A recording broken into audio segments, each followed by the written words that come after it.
The story begins with a death sentence. She was led out into the square in the cold wind. The red-haired girl could barely stand on her feet. People were pushing and laughing, some even brought apples, as if they had come to a show. She didn't look at anyone, only at the faces of those who had sold her. The most striking was Merdi, the emperor's daughter. Her smile was so smug that it seemed as if she was about to wink. It was then that the girl understood everything.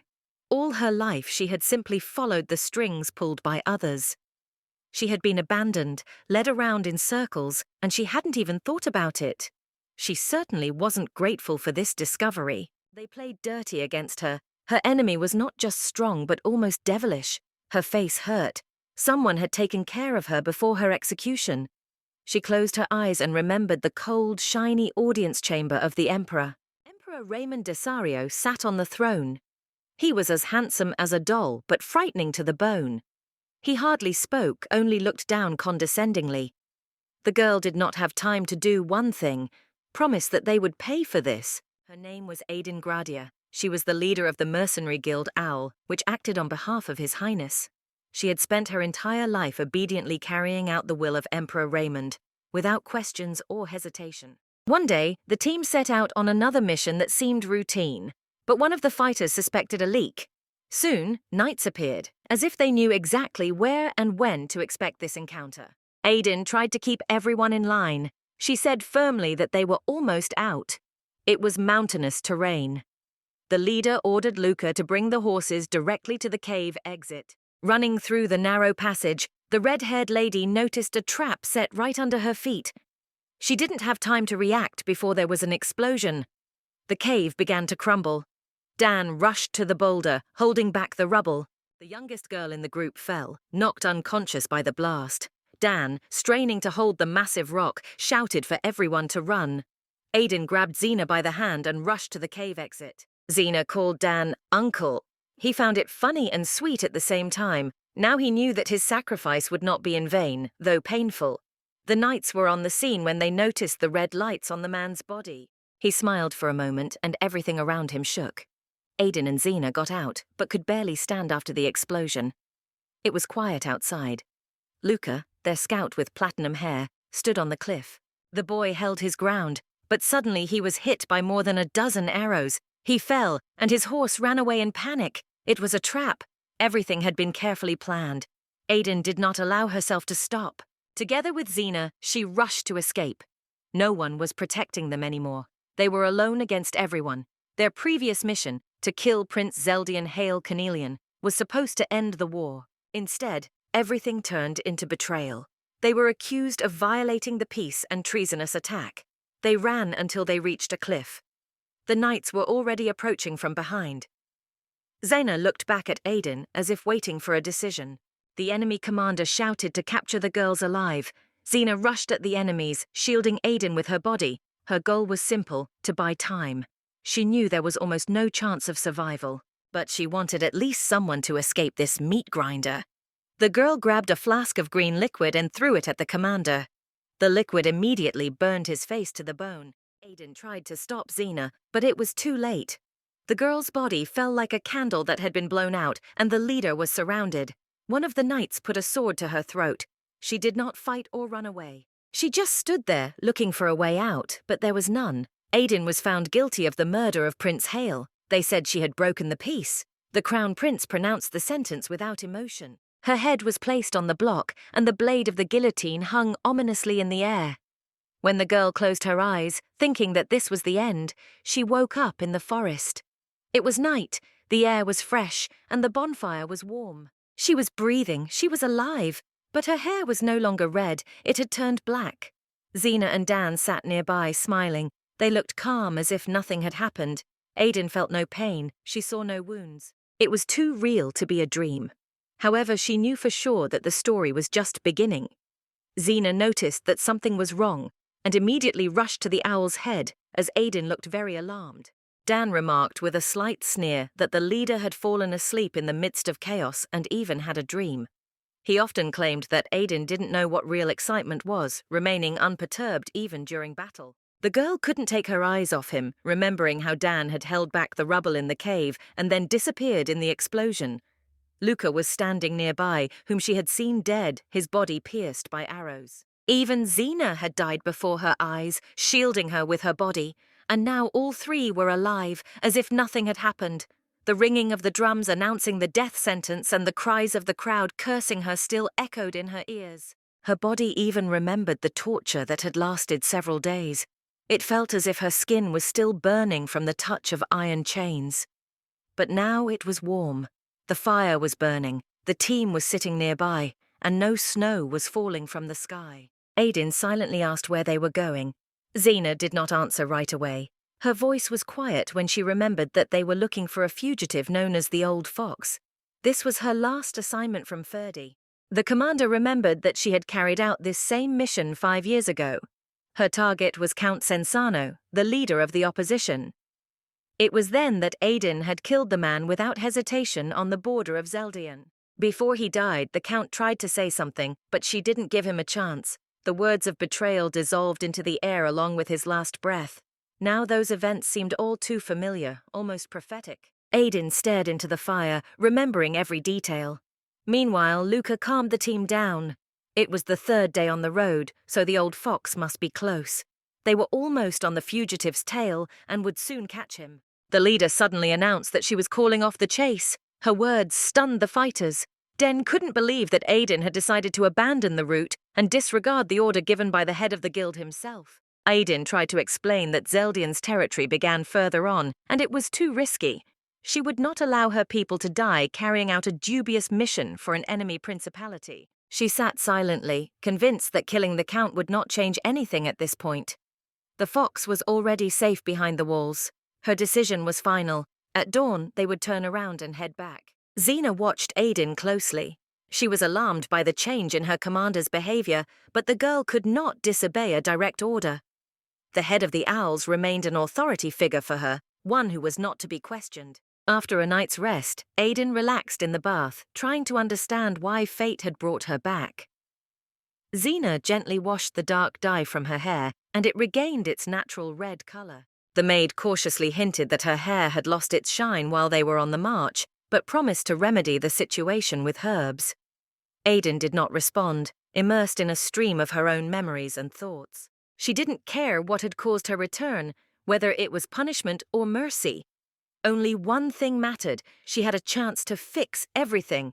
But this time, there would be no mistakes, and she would not allow herself to be betrayed. Xena, as if talking to an empty room, reminded Aiden that she was not only the leader of the Owls, but also the daughter of Duke Grady. Her word carried weight. She was an heiress, even though she had never used it. Aiden listened silently. The decision she had made the previous day seemed unexpected to Xena.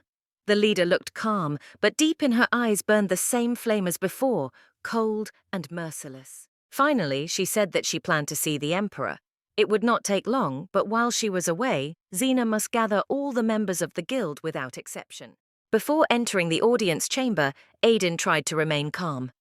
She knew that nothing could be changed now.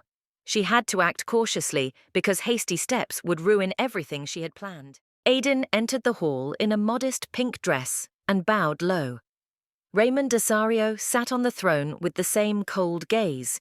He did not hide his displeasure at her appearance. The Emperor called her talentless. He had always thought so, and now he had confirmation. He was interested in only one thing: where the Old Fox had gone and whether he had managed to dig his own grave. Aiden calmly reported that the Count was in Zeldian. Rage raged inside her, but she did not let it escape. Killing Raymond now would serve no purpose, only ruin. She could only obey. The Emperor ordered her to go to Zeldian as the Duke's daughter and act as an agent of the guild once she arrived. Aiden nodded, accepting the order. The game had just begun. On the continent of Shania, blessed by the goddess Heiran, there were only 2 empires. Ferdy and Zeldian had fought a brutal war for control of the continent's lands for many years, suffering defeats and celebrating victories. Having clashed many times, each empire had experienced both victory and defeat. However, the current conflict was exacerbated by the personal ambitions of Emperor Raymond, who spared no resources to achieve his goals. Aiden and Xena approached the owl base. The commander couldn't say that she missed him. She missed her team, not him. Dan didn't like that they had just returned and were being sent on another mission. Luca was worried that Aiden had been severely reprimanded for the failed mission. Xena sternly reminded him that she had asked him not to make noise and warned him that it was better to ask questions when there was time. The girl put some fragrant cookies on the table, and the bald man immediately noticed them. The maid asked the old man not to cause any inconvenience, as she and Aiden were very tired. Dan, unable to contain his emotions, declared that he was no uncle, as he was still unmarried. The girl sarcastically remarked that he probably meant lonely old man. She advised him not to mention it again with such an expression on his face. Luca laughed because Dan also had a shiny bald spot. The boy got what he deserved.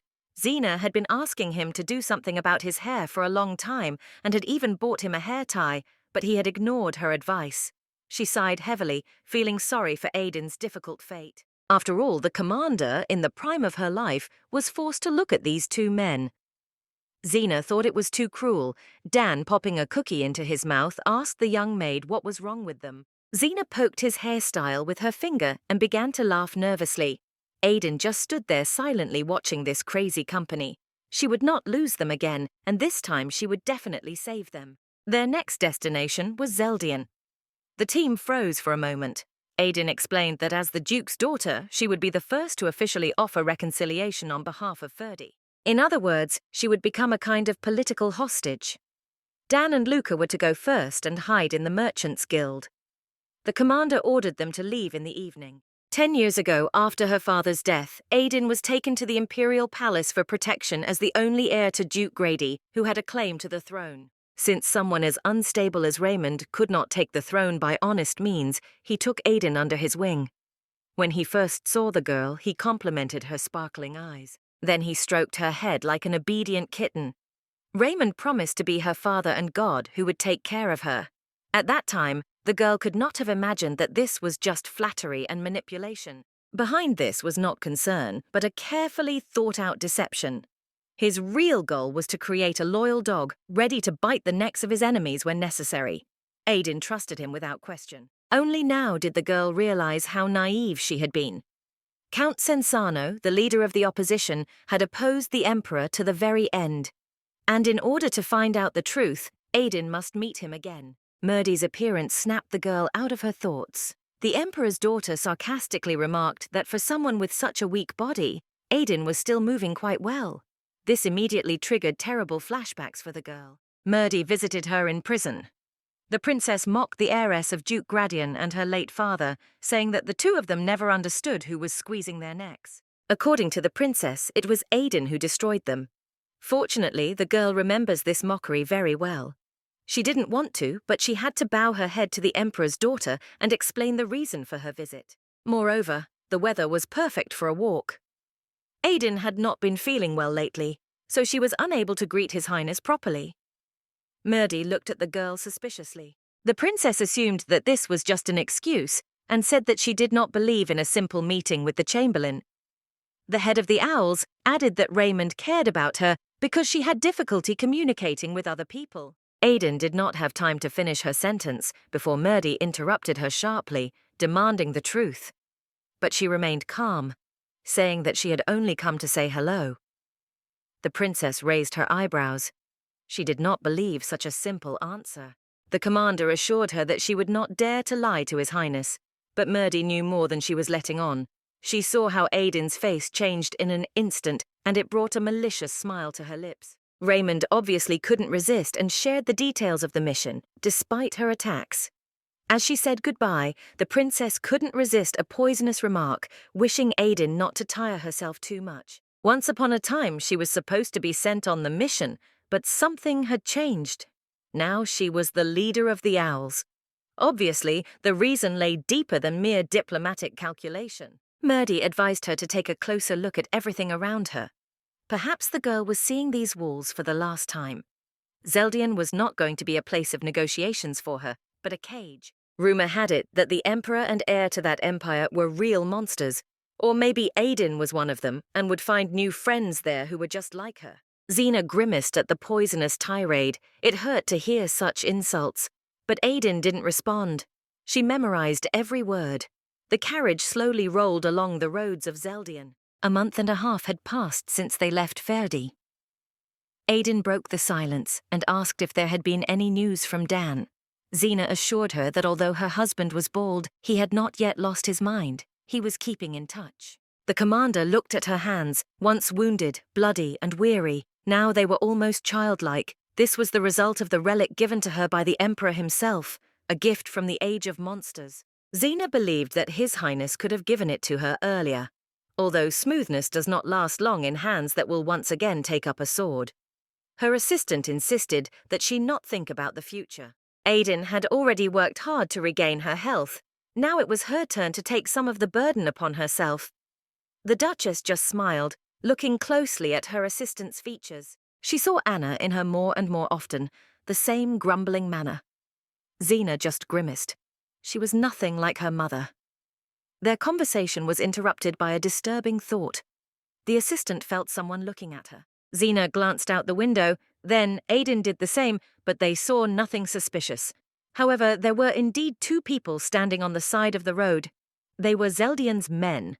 They were not officially escorting the carriage, but were following it from the shadows. They were not watching the guild commander. They were watching a potential political hostage. If the carriage continued at this pace, the meeting would take place in 2 days. Meanwhile, Xena was exhausted from the shaking. She was already dreaming of getting out, and she felt embarrassed when Aiden giggled, saying that she looked like some delicate lady. The maid indignantly remarked that the carriage had been standing there for a long time, and no one had come to meet them yet. Even if they were from an enemy country, they were still guests. Finally, a man appeared, apologizing for the delay. Due to some difficulties in agreeing on the formalities, it had been delayed. He solemnly welcomed the new arrivals to the capital of Caim, a holy city consecrated by the goddess Heren, and so Aiden stopped in front of the magnificent palace gate. Unlike Xena, she showed no emotion, but during her first encounter with this place, she couldn't take her eyes off it. She asked Lord Cliff when the gate would finally open. The man was taken aback. He had expected some kind of reaction to this grandeur. Meanwhile, Aiden remembered why they had to walk to the estate. According to local rules, carriages were not allowed here. The Zeldians had deliberately chosen this route. Aiden lost her composure for a moment and collapsed, exhausted. Xena burst into tears. After all their hardships, they were now being forced to walk. Lord Cliff was shocked. He thought the guild leader was feigning weakness, but now he realized that the situation was more serious than it seemed. If something happened to her, it could cost him his life. He asked permission to lift Aiden in his arms and carry her to the estate. A mysterious figure appeared behind him and clearly did not approve of such closeness. Cliff felt threatened. His heart froze. The events took on a new seriousness. The girls did not understand who this was or why he was interfering. It was probably related to Aiden, who was behaving differently than during her previous visit. Meeting the Crown Prince of Zeldian was not part of her plans. Cliff explained that the journey had been exhausting, which was why the guest had fainted. Meanwhile, Zen helped Aiden come to her senses. Without a word, the Crown Prince approached the girl and casually lifted her into his arms. This gesture stunned both Cliff and Zen.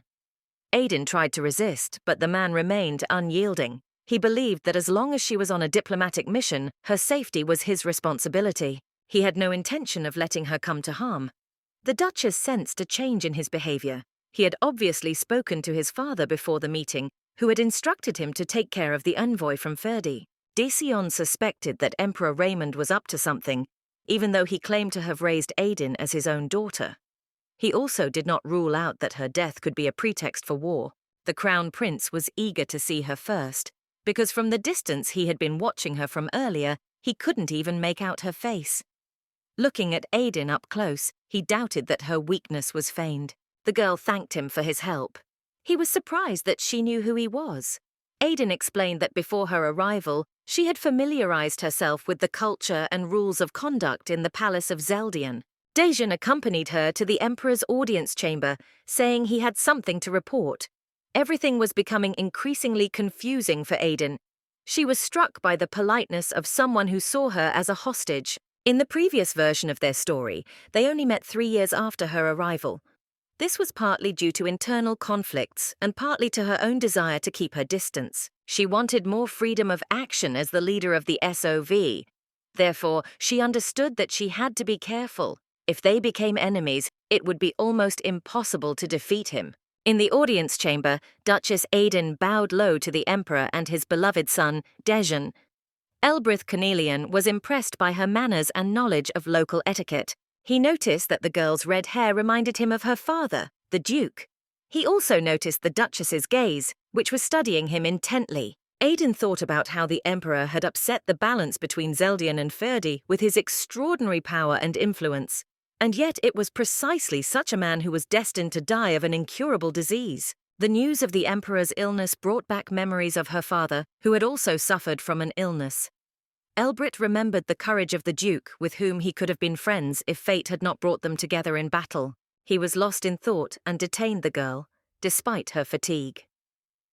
Finally, he wished her a comfortable stay in the castle, although he understood that it would not be easy for her to feel at home. Suddenly, Dejan interrupted the conversation. He suggested sending all the servants who had arrived from Aiden back to Ferdi. This gesture surprised and alarmed her. She had not expected such a turn of events. Although it was not very polite, it would be more effective if the girl was assisted by Zeldian's servants.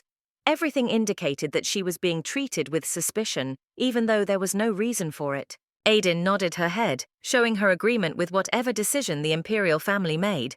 She knew that regardless of what she said, everyone except Xena would be sent back. So there was no point in arguing. When she left the hall, the Emperor and his son began to discuss the matter. At first glance, the girl seemed weak. Her delicate figure contrasted even with the aristocratic women of Zeldian. Dejan couldn't imagine how such thin wrists could hold anything, let alone fight. However, the man's attention was drawn to her footsteps, quiet, barely audible, like those of a predator or a trained assassin. Aiden was led to her chambers, where the best servants were to take care of her comfort. Only then was she able to relax and breathe a sigh of relief. Meanwhile, Xena bombarded her with questions about the Emperor. She was curious to know if he was really as great as people said. Aiden noticed that Elbrith did not seem ill. On the contrary, it seemed as if he was still capable of knocking down several warriors with a single blow. She began to understand why he had earned the nickname the Big Black Bear. He was not just a man, he was a force of nature. Against this backdrop, Xena suddenly noticed the Crown Prince and remarked that he didn't look like his father at all. His body exuded power, as if strength itself had taken human form. Aiden asked when her assistant had had time to observe Dejan so closely. Zen explained awkwardly that it was just a coincidence. He had appeared right next to her, and when she was carrying Aiden in her arms, her figure was lost against his broad shoulders. Her admiration turned to thoughts about the attractiveness of even ordinary knights. Zen hoped that all the men of Zeldian were similarly handsome. Her train of thought was interrupted by Arden, who reminded her of Raymond's orders. Since they were now alone in a foreign empire, they had to be more cautious, and they needed to find out as soon as possible who they were dealing with and what intentions lay behind their outward friendliness. Meanwhile, Dejan continued to convince his father that there was more to the peace mission than met the eye. Emperor Raymond was not one to voluntarily end a war when it was most advantageous to him. But Elbrith wanted to believe in the sincerity of his gesture. Everything pointed to peace, the friendly hand extended first, and the appearance of a lady as a symbol of hope. And not just any lady, but the daughter of Duke Grady, who had a claim to the throne and was considered terminally ill. But that was precisely what aroused suspicion. Under the guise of a truce, a person who was ideal for provocation was being sent.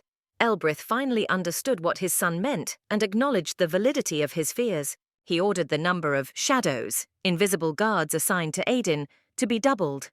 They were not to let their guard down until they had at least one confirmation. Dejan thanked his father for his trust and left the hall with the firm intention of finding out who Aiden Gracia really was. A week had passed since Aiden arrived in Zeldian.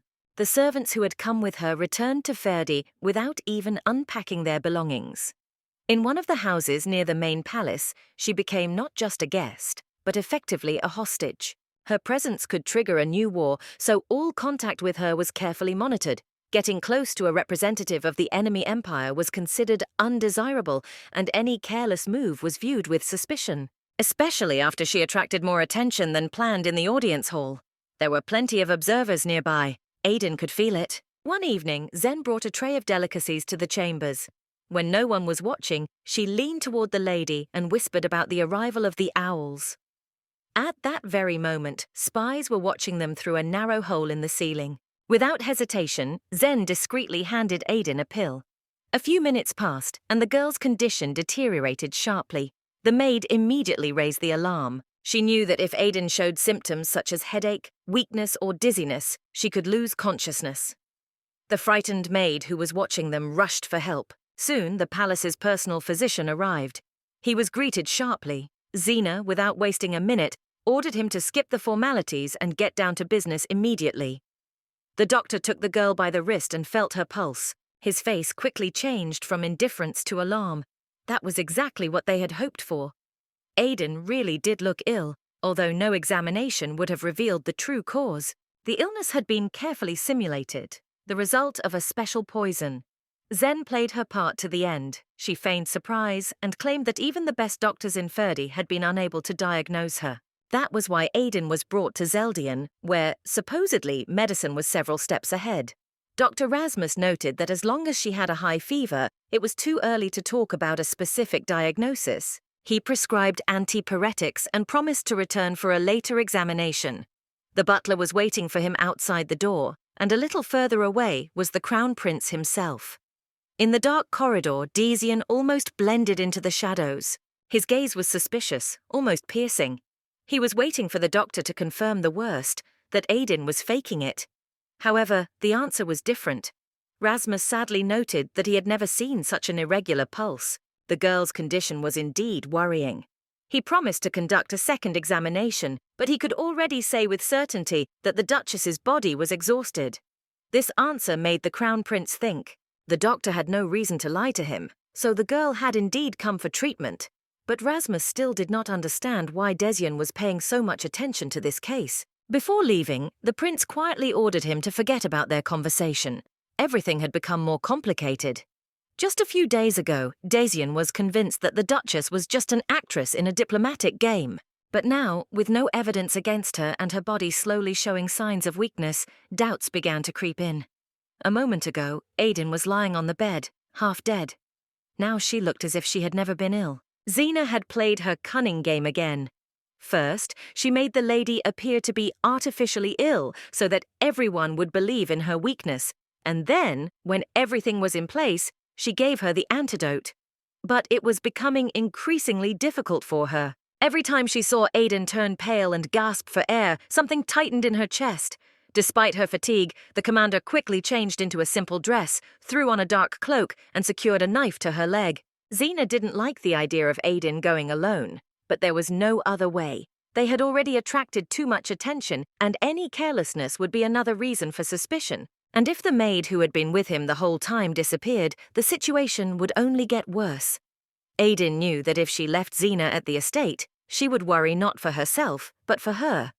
However, there was no time. Under the Duchess's bed was the entrance to the underground passage of the Bean Palace, a secret passage she knew, like the back of her hand. She assured her assistant that she would be back by evening, as she had already studied the rhythm of the guards. Xena held her breath as Aiden jumped into the darkness. Once, before her death, she had spent 3 years in these tunnels. It was then, walking between the stone walls, that she carried out Raymond's orders. The path was so familiar that Aiden could have walked it with her eyes closed. Stopping at the exit, she touched her earring, and her hair turned coal black. Pulling her hood over her head, the commander disappeared into the crowd near the market. Her steps were confident. Someone was already waiting for her. Dan and Luca were sitting at a table in the restaurant. The balding man, barely finishing his cake, grumbled that they had waited so long that they had already moved on to dessert. Luca smiled as he watched Dan smear cake on his cheeks. It was his second helping. Aiden said indifferently that if she had brought Xena with her, she would have taught him some restraint. She didn't waste time on sentimentality and got straight to the point, asking about Liza. Dan grimaced. He was getting himself into deeper trouble. Luca added that they had found the entrance but couldn't get any further. Aiden raised her eyebrows warily. Even a small change in events and Count Sensano would be somewhere else. However, they were lucky. The Count was disguised as a history teacher at the Quan Academy. He clearly had connections that the owls didn't know about yet.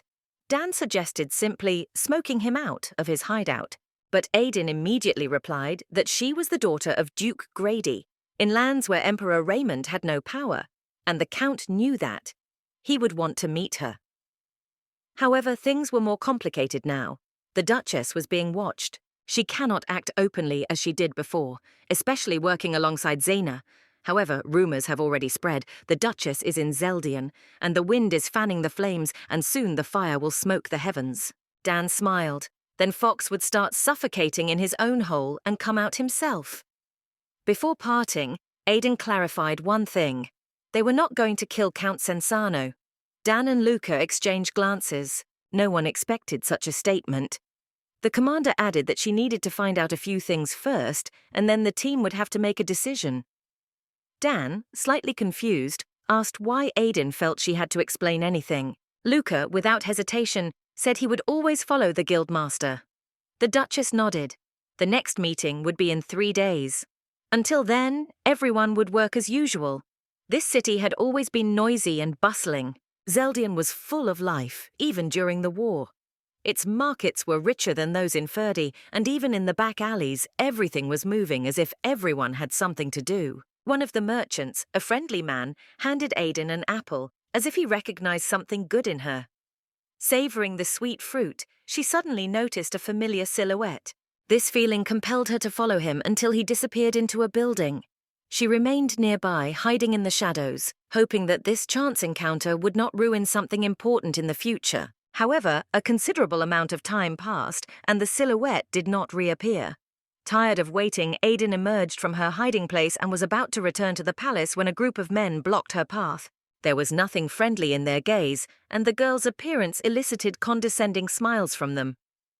The men hinted that they could help her find her way, but their words sounded insinuating. Aiden took it calmly, although she thought to herself that the same nasty things always happened in places like this, as if she lived here.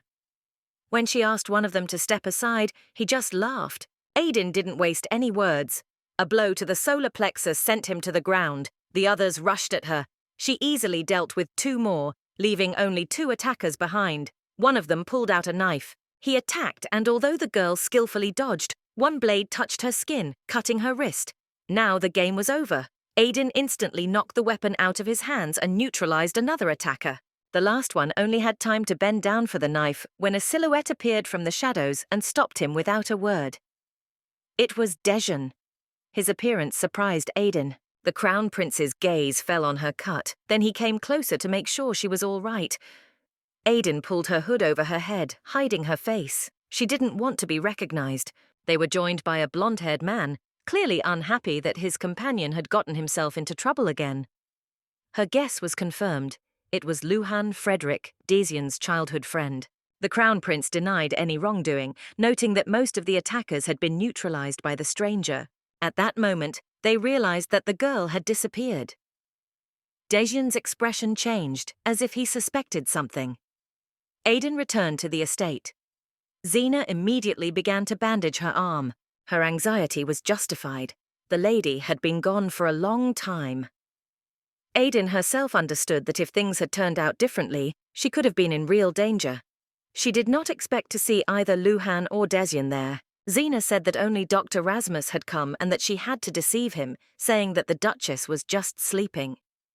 Aiden breathed a sigh of relief, although the pain in her arm still reminded her of what had happened. She knew that as soon as the Crown Prince suspected something, her entire mission would be in jeopardy. The doctor returned to check on her condition. Aiden lied, saying that such improvements were normal for her since childhood. Rasmus admitted frankly that he could not cure her, but he was not going to give up. He believed that their meeting was not accidental, but predestined by the goddess Heiran. She thanked him, sincerely hoping that he would continue to take care of her. Her gratitude confused him, but he promised to do everything he could. He recommended that she eat more, take light walks, and not exhaust herself. He would prepare some strengthening medicine himself. Zena, a little tired, watched the conversation. She understood that the doctor was sincere, but she was already a little tired of this ritual. She glanced at Aiden and asked when she planned to act. Aiden decided to go to the academy alone. She briefly told her what she had learned from the owls, Count Sensano had a friend there, and he was obviously hiding within the academy walls. Xena was surprised, even more so when she learned that the lady was going unaccompanied. She didn't understand why Aiden was willing to take such a risk. The lady just gave her a cold look and reminded her that the guild had never been interested in such fears. Xena fell silent, realizing that it was useless to argue.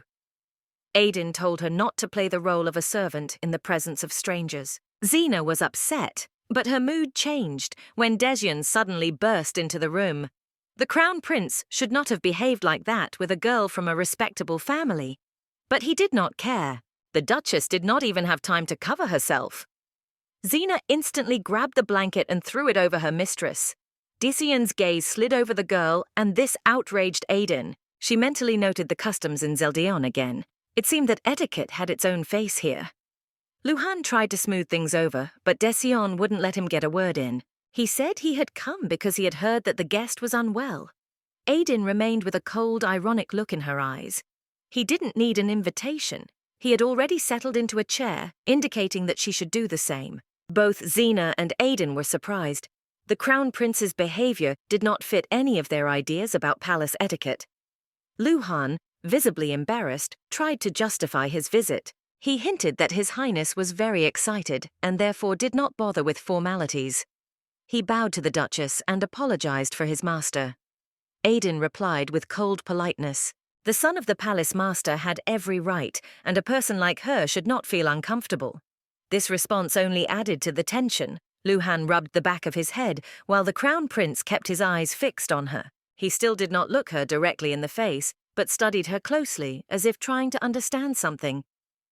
Aiden couldn't figure out where she had made a mistake. Finally, she asked what was behind his strange gaze, and why he was speaking to her so freely. In response, Dejan stated that he had a personal interest and was her senior. That was enough for him. The Duchess saw no logic in this explanation. Meanwhile, Luhan seemed ready to sink through the floor.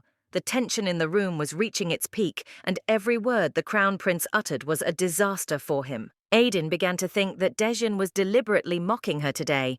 He arrived, supposedly alarmed by her condition, but when he saw that she was feeling better, he began to behave like the ultimate bore. The girl tried to explain that her body always reacted to unknown stimuli, that the illness came on suddenly but passed just as suddenly, leaving the doctors baffled. However, the Crown Prince did not believe her at first and asked if she had left the room. Aiden said that she was just trying to adapt to her new surroundings. In fact, she was already thinking about visiting other places. But first, she wanted to visit the back courtyard of the Bean Palace. Of course, she did not mention this. Dejan, without asking for permission, decided that the guest would go for walks with him. It sounded so unexpected that even Xena was stunned. Aiden immediately objected in her mind. She had no desire to walk with the Crown Prince of an enemy empire who was responsible for her death. Her body suddenly weakened, her vision darkened, and she almost lost consciousness. Instinctively, she reached out to keep her balance and accidentally exposed her bandaged limb. At that moment, Dejan grabbed her. The Duchess abruptly pulled her hand away and hid it under the veil. The Crown Prince did not miss the opportunity and remarked sarcastically that he would obtain official permission for these walks. He noted that the Bean territory was too delicate a place for first meetings and that the academy seemed a better option. Aiden flushed. She had not given her consent. Xena silently watched the exchange, as if someone were putting on a show in front of her. Before leaving, Dejan said that the Duchess could think about it once she had recovered. He also hinted that she should be fed better. Luhan bowed awkwardly once more and followed him out. Aiden and Xena watched them go with looks of dissatisfaction. The Crown Prince's friend looked just as confused. Dejan's behavior left many questions unanswered. Just recently, he had told the Emperor that he did not want to see the Duchess for as long as possible, and now he had suddenly decided to arrange a joint outing. Luhan noticed that the academy had been chosen as the place for this chance meeting, the very place where Fox was probably hiding. Dejan just shrugged and smiled, saying that he had completely forgotten about it. Luhan was boiling inside. It was difficult for him to understand why his friend was giving the Duchess and the Count the opportunity to meet. At the same time, Dejan was in no hurry to reveal his true intentions. It was obvious that he had developed a special attitude toward Aiden. During their first meeting, he had held her in his arms, and now he deliberately touched her hand again. Frederick couldn't stand it and asked directly if the Crown Prince had fallen in love with this girl. In response, he received a slap on the back of the head and a warning to know his place. Despite his rudeness, Dejan was clearly intrigued. He suspected that Aiden and the stranger from the alley were connected.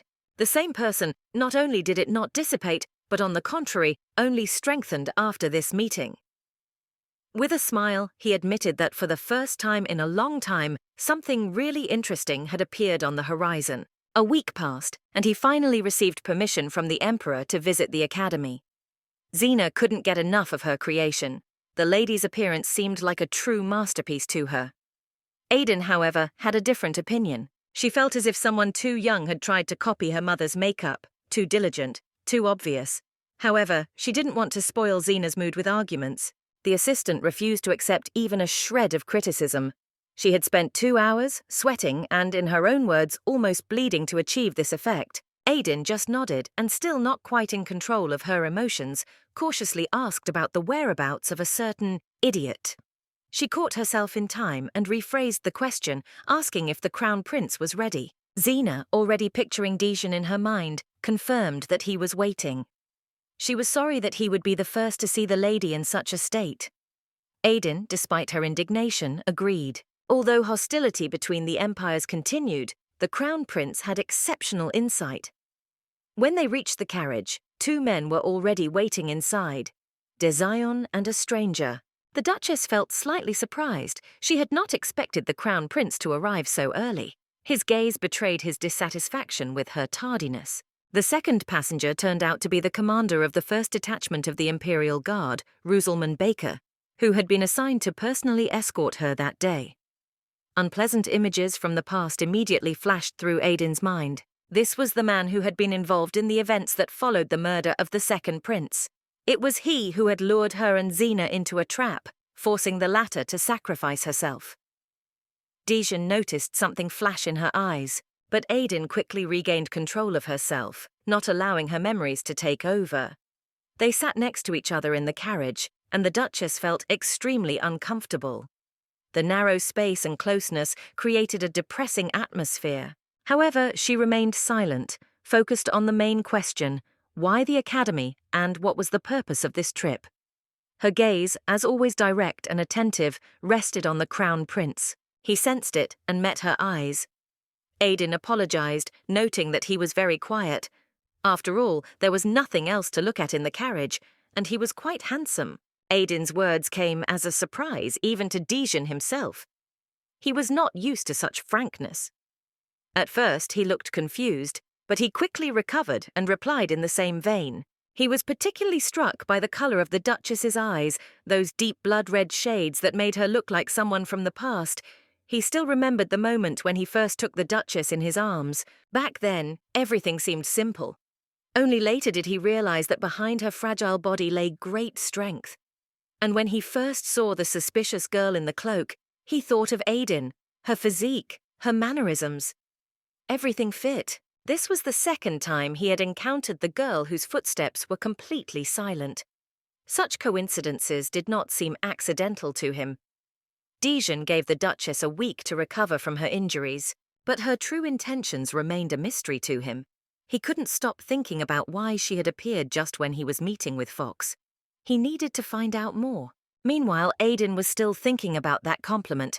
She couldn't shake the feeling that the Crown Prince wasn't just looking at her with interest, but was trying to find out something more.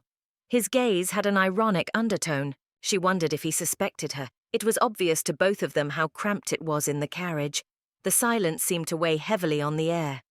Finally, the wheels stopped in front of the academy gates. The Duchess stared in awe at the towering gates, remembering that they only opened once a year, on the day when the first sun of Pavan rose.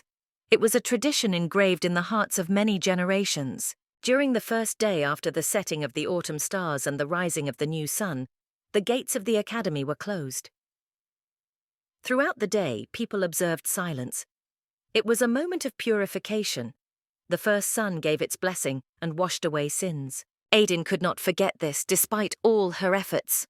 Once on a day like this, she had been condemned.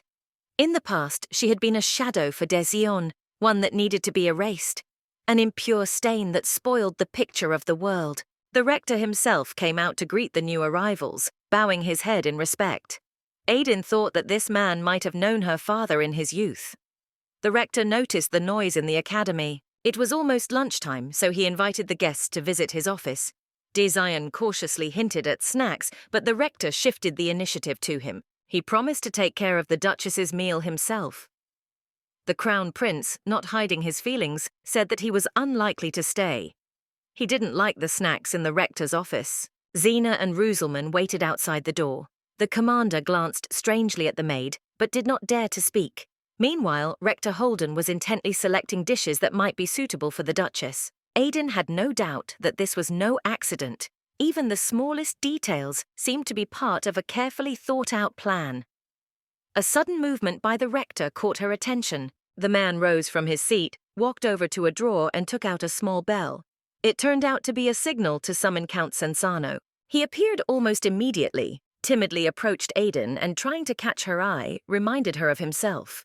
The Emperor's face flashed before the Duchess's eyes. Raymond had once ordered her to get rid of this man, known as the Old Fox. She remembered her goal well, but in her words, she reduced the Count to a shadow in her childhood memories. Tears welled up in the old man's eyes, and it became clear that with age he had lost some of his severity and gained a poignant sentimentality. The rector was forced to intervene, embarrassed by his friend's display of emotion. Censano, wiping his eyes, noticed how much Aiden resembled her father, as if she were a reflection. At the same time, the girl noticed something unexpected. This man was not afraid of her, and this despite the fact that in the past, it was her hand that had taken his life.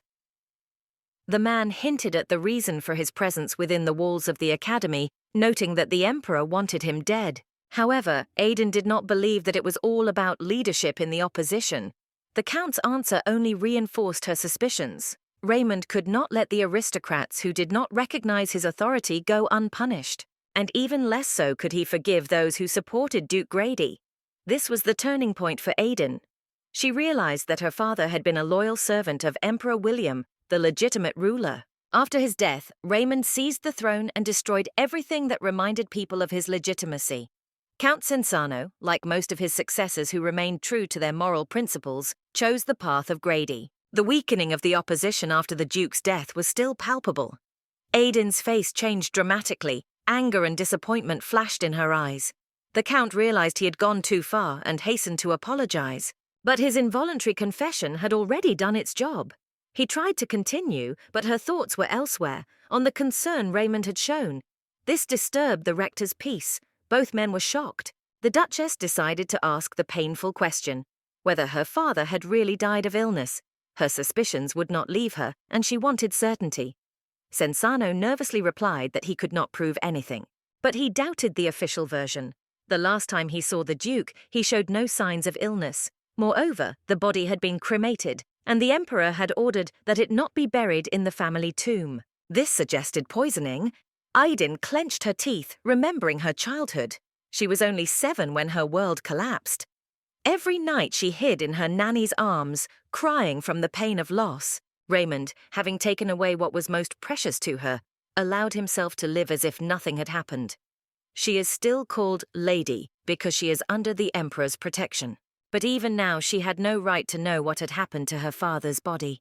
At that moment, she realized that it was time to act on her own. After a short pause, Aiden asked if the meeting had been planned in advance.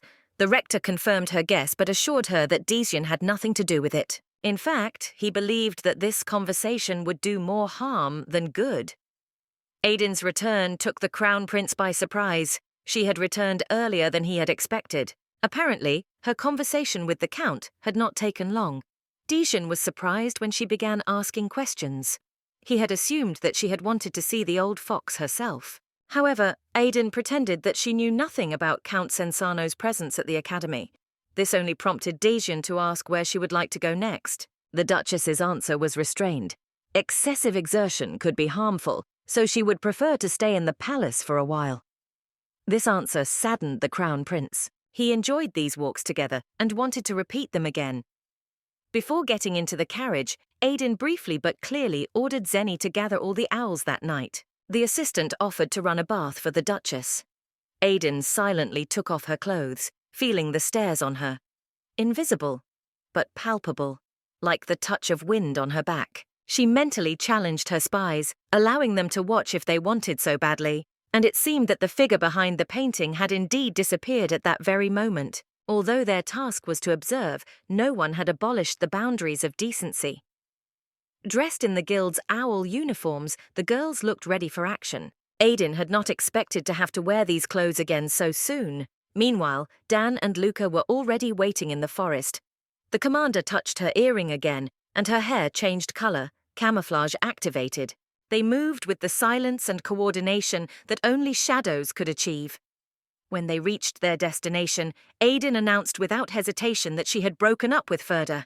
This stunned the team, but she added that the real reason for her arrival was her desire to learn the truth. She needed to know everything about her father's death, and to be sure of the price that had been paid. The absence of a grave had become a symbol of that truth.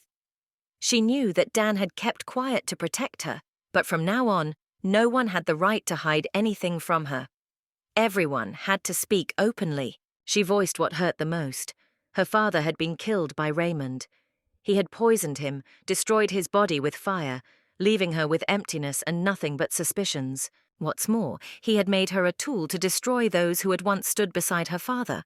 She had served the emperor, exhausted herself, carried out orders, and stained her hands with blood. All this only to finally realize who her real enemy was. Tears were Zena's first reaction. Luca also had a hard time accepting the truth. Once she was here, Aiden thought a lot about the path she should choose. And now she understood. The answer was them, her people, her team. The owls were her family. She didn't want to leave them in danger. She even thought about running away, but her heart wouldn't let her. She clenched her fist, and Zena placed her hand on top of it, silently supporting her. And then Aiden made her choice, revenge. But she didn't want to force them into it, so she gave everyone the right to decide for themselves. Dan objected. They didn't need permission. Luca supported him, adding that the commander's decision was the path of the entire guild. Zena also confirmed that she would always be there. Aiden bit her lip. In their past lives, they had all died for her. Despite everything, they were once again willing to give their lives. She burst into tears, realizing that her strength came from them. And this time, she would not allow the tragedy to repeat itself. She asked Dan to find her half-brother. He should remember his face. Cleven Gradia was the Duke's son, born before Aiden, to a woman her father had known during his years as a mercenary. Although the boy had once been brought to the duchy, it was decided that he would not inherit the title. According to Dan, he had died. But Aiden did not believe it. Raymond had been unable to find him. Her father had once been part of the Sabia Mercenary Company, and that was probably where Cleven was hiding now, under a different name, with his appearance disguised. Only one detail could give him away, an earring matching the one Aiden wore. The Duke had given each of them one. She ordered him to find the owner of the second earring, tell him the truth about his father's death and her survival, and ask for a meeting. It fell to Lucy to find the grandson of Count Sensano, who, according to information, was in Ferdy. But they had to act in such a way that nothing pointed to the owls. Zena, watching Aiden, reminded her that the bath had long since cooled down. The Duchess replied that it would be better if her assistant returned first and added hot water. She herself was in no hurry.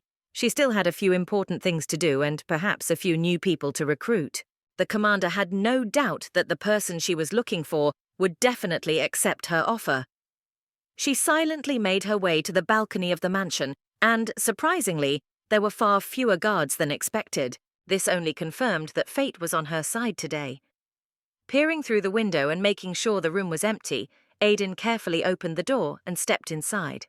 But as soon as she was there, someone entered the room. Dejan was calm as always, and Luhan was furious. The latter was consumed by a single thought, to find out what had really happened at the academy. But the Crown Prince had no intention of sharing any details. He knew that even the rector would not open his mouth if Luhan tried to find out anything. Instead of answers, he was ordered to calm down, but this only irritated his assistant even more. When his patience ran out, Dejan unceremoniously threw him out the door, despite his friend's loud protests that he refused to work. But one word about Marquis Frederick was enough to put Luhan in his place. The Crown Prince was left alone, or almost alone. Out of the corner of his eye, he noticed a figure by the wall, the Duchess of Gradia, dressed in the uniform of the Owls. Her appearance did not surprise him, and she noticed it immediately. He had long suspected that this woman was not what she seemed, but he could not have imagined that she would be able to sneak into his chambers. The color of her hair could have frightened anyone, a sign of magic, an echo of a forgotten era. But for Dejan, it was just a reminder of the depth of the game he had gotten himself into. He demanded an explanation. The Duchess replied bluntly. She needed his help, and at the same time, it would be beneficial for him. She laid her cards on the table. She was not just a duchess, she was part of an elite structure created by Raymond himself. Dejan did not hide his surprise. He had not expected her to be one of the birds. But Aiden clarified, the Owls were not just spies, but a guild of hired assassins serving Emperor Ferdi. His eyes flashed with understanding mixed with caution. He called her what she really was, an assassin. She responded with a new, clear identification, leader of the Owl Guild, Aiden Gradia. His reaction did not change. He remained calm, although in his mind he was undoubtedly already devising new plans. Finally, he decided that he would ask what really interested him later. But now he was faced with a mystery. Was she really here to kill him? The answer was no less surprising. She declared that she intended to betray Ferdi. Dejan did not expect this. His eyes widened, his face showing genuine shock. The Duchess continued. Her goal was to destroy Ferdi and wipe this country off the map. Raymond dreamed of a united empire and his own immortal name, but Aiden had decided to take away everything he had built. She wasn't interested in power. She didn't want to take his place. She just wanted to burn everything to the ground. After all, he had taken the most precious thing from her. She wasn't going to obey him anymore, and certainly not be his tool. The only thing she asked of the Crown Prince was to let her be a duchess for a while, to slow down. Only then would she be able to fully fulfill her role as an owl and carry out her plan. In return, he would get peace. But words alone were not enough. Dejan couldn't trust someone without proof. He needed a reason, ironclad, clear, convincing. And he made it clear that he was waiting for her. Aiden outlined the first step without hesitation. They had to rescue Lisenia, the grandson of Count Censano, who was currently being held captive in Ferdi. This young man was not just a hostage, but a lever of pressure. With Lisenia's help, they could control the Count himself, at least until the old man left the political arena for good. She had no doubt that Dejan knew very well who the old fox was. He was one of the most influential opposition figures capable of challenging Raymond's power. Although their movement seemed marginal on the surface, a deeper look revealed a whole network of loyal supporters. Count Censano had the charisma, strength, and experience to move Ferdi. Aiden cautiously hinted that Dejan would probably agree with this, since he had not hidden the fox in Zeldian for no reason. This trust was mutual. But now everything was different. The stakes had risen. The Crown Prince sat down in his chair and began tapping his fingers on the armrest. His gestures betrayed his inner struggle. He had no reason to trust the Duchess. Her words sounded defiant, her plans seemed overly ambitious, and the extent of her abilities remained a mystery to him. Aiden understood his doubts. She did not ask him to believe her blindly. The next step was to free the fox cub. This risky maneuver was to be a demonstration of her abilities. Success would convince Dejan. Failure would change nothing. For him, this mission posed no threat. It would only confirm or disprove her words. But the prince set a condition. If she really wanted to prove what she was capable of, she would have to do it in his presence. He would go with her. A week passed. Count Censano was still sitting in his office, even though night had already fallen outside. Papers, letters, reports, everything merged into a grey fog of fatigue. And suddenly, shadows. Movement in the darkness. He flinched, knocked over his cup of tea, and froze. Standing before him were two figures, Aiden and Xena. The Duchess's attire was shocking. How had she gotten here to the third floor past the guards? The answer was simple. It was the perfect height for the owls. Their flight was like a shadow, like the breath of the night wind. Aiden introduced herself again, and the Count had to accept the fact that he was standing before the leader of the mercenary guild.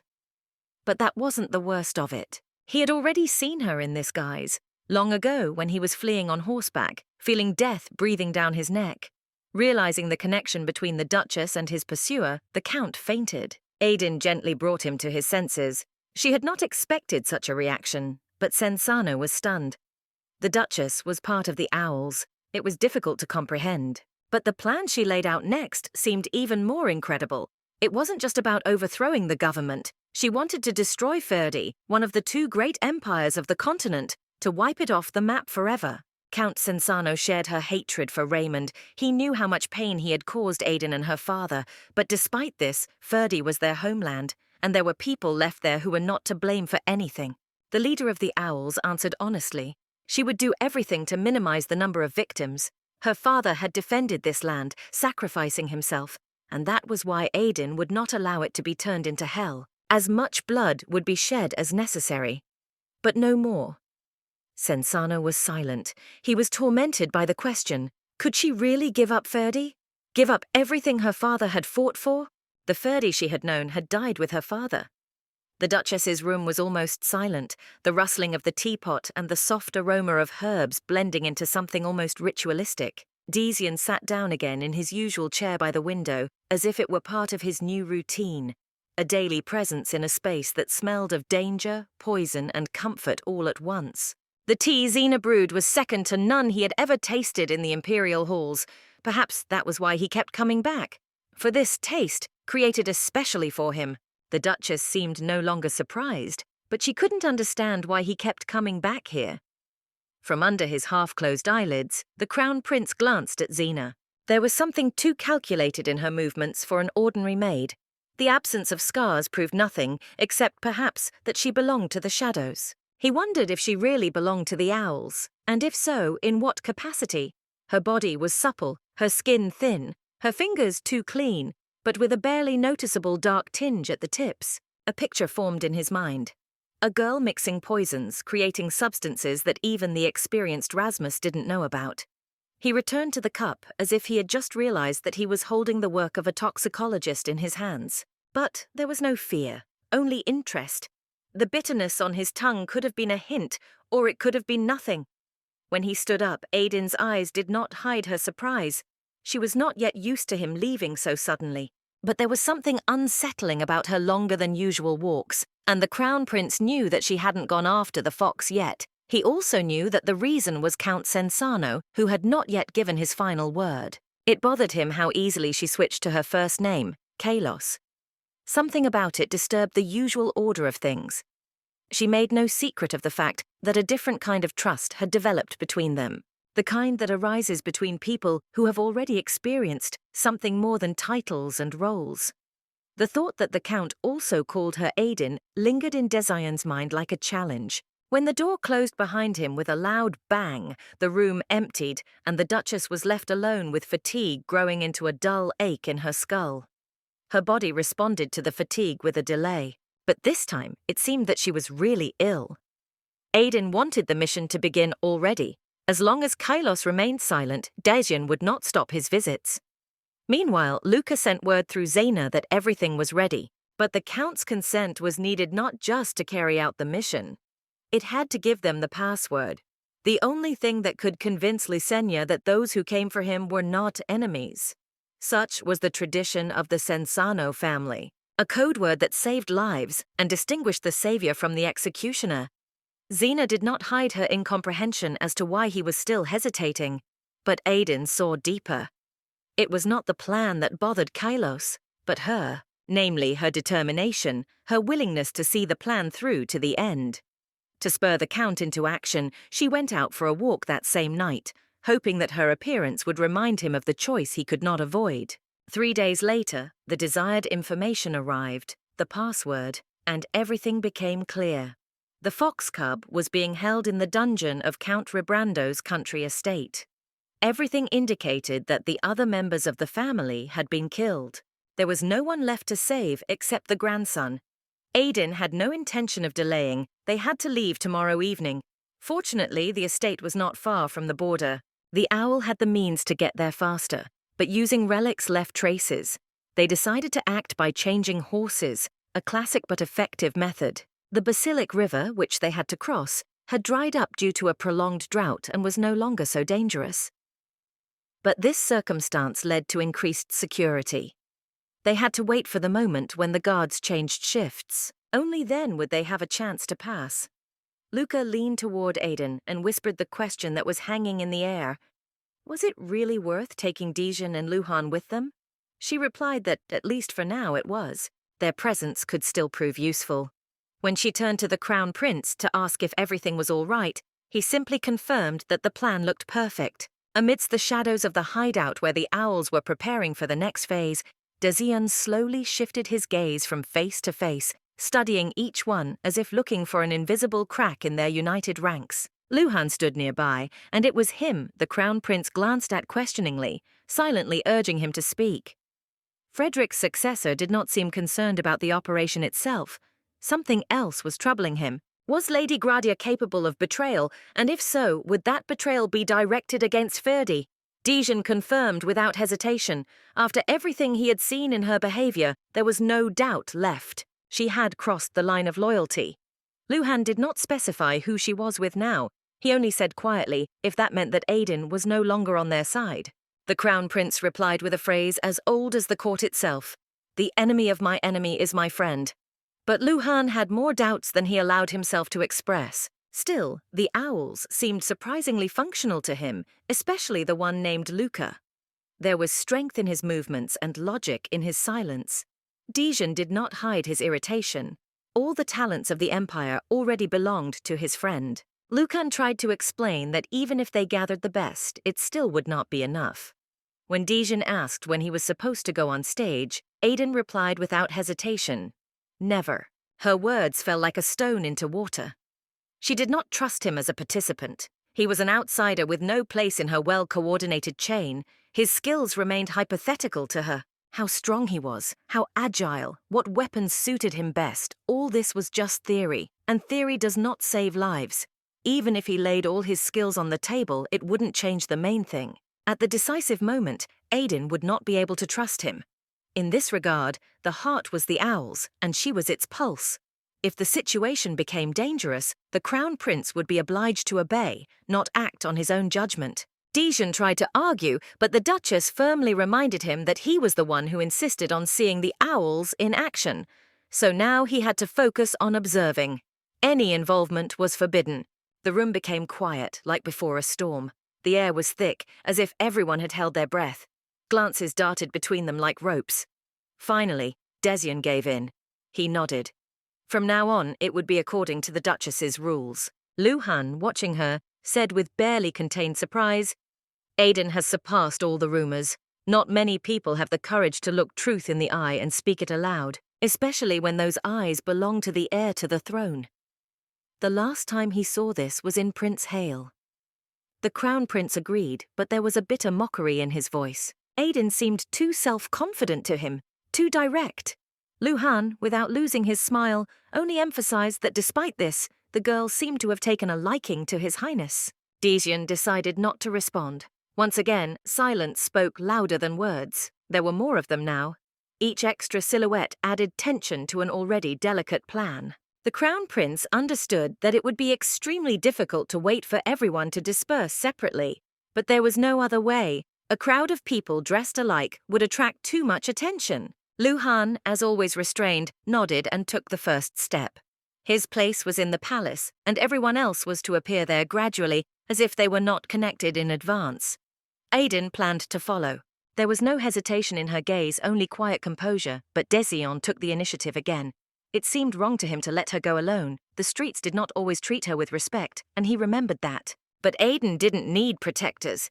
She could take care of herself, just like she had that time. His insistence seemed strange to her. If he really didn't want to be alone, he could have gone with Luhan. That would have made more sense. His hand fell on her shoulder, a casual gesture but unwanted. She almost knocked it away, letting him know with her eyes that she understood and didn't need help. They would walk together, but not as allies, like strangers who happened to be going in the same direction. Dejan agreed, but with an unspoken insistence that was evident in his tone. If they were going to cooperate, he would stay by her side silently. It annoyed her. His every step felt like an intrusion, but there was no point in arguing. She held back. On the way, the Crown Prince looked for signs of change, whether she had become paler or more tired. Her face remained the same, except that her eyes had become more alert. But as he stared at her features, something changed in the space around them. The street noise grew into a sharp barking. Drunk homeless people emerged from the doorways. Their cries struck at the heart of his anxiety. Dejan reacted instantly. His hand clasped hers again, this time not an invitation, but a decisive command. She only had time to feel her feet move after him. The world around them shifted, compressed into motion. The Duchess did not have time to comprehend what was happening. He pulled her forward, through the unfamiliar noise and blank stares, leaving behind a fog of stale alcohol and profanity. Aiden broke free, demanding to stop. His grip was too strong and every step was painful in her wrist. She managed to break free, but instead of relief, she felt only anger. Dejan dismissed her explanations. After all, those people didn't even deserve casual contact. Their presence poisoned the air. The Duchess saw in his actions the same thing she saw in drunks: obsessive brutality and mocking justification. He changed the subject to the night market. Aiden smiled crookedly. A chill flashed in her voice when she asked him not to call her by her name. But Dejan, as always, didn't listen. He set the boundaries himself. She had no choice but to endure. His gestures were becoming too personal, like his clenched fist, his new movements, his new coercive decisions. Aiden didn't care about the crowd. Even if they got lost among thousands, she would always find her way back. But he didn't. He was afraid of getting lost, not in the city, but perhaps in her. Aiden didn't argue anymore. She just walked beside him, and her silence was louder than any protest. When they returned, Aiden shared the sweets with Zen. The maid, surprised by the amount of food, immediately understood why her mistress had been delayed. The Duchess rubbed her temples wearily and asked for something to settle her stomach. Better not to ask, better not to know. All she wanted was to forget. To forget his gaze, his gestures, his intrusive kindness. The bed accepted her body, but her thoughts did not disappear. They mingled with the taste of the street food Dejan had offered her. It was almost tender, and therefore disgusting. The contrast was disturbing. She felt nauseous not from the food, from him. The next day, rumors spread through the corridors. The maids whispered about the Duchess's poor health. They feared it would end in a funeral. Her room became a sanctuary, open only to Zen and Dr. Rasmus, who checked on her twice a day, unaware that her soul had long since departed, because the owls had already set out on their mission. And with them, Dejan. He reminded Aiden how long it had taken her to get to Zeldian. But she replied with a smile. She had not been carried by horses then, but by her sick, exhausted body. They had already changed their second horse, and the Duchess had no right to delay. The mission had begun, and everyone was moving forward. The fortress of Ferdi met them at night. The owls flew over its walls with a skill that only those who are not afraid of heights can afford. Aiden noticed the ease with which the Crown Prince overcame the obstacle. For him, night was always a time for adventure. She was alarmed that no one was trying to stop him. He had disappeared from the palace more than once, and each time with impunity. His answer was simple. Lord Frederick did not need to know everything, and again, deception, even towards those closest to him. Aiden asked if he didn't find it disgusting to lie even to his aide, but he just smiled, saying that if she was interested, she could join him sometime. She remained silent. They approached the country estate of Count Rebrando in silence. Aiden gestured to stop and listen. Ahead of them stood a large house, lit only by the moon. The plan was clear. 3 directions, 3 targets. Xena was to check the highest room, Luca the woodpile. Her path with the Crown Prince lay in the dungeon. Time was short. Delay meant defeat. Therefore, everyone had to know exactly what to do after finding their target.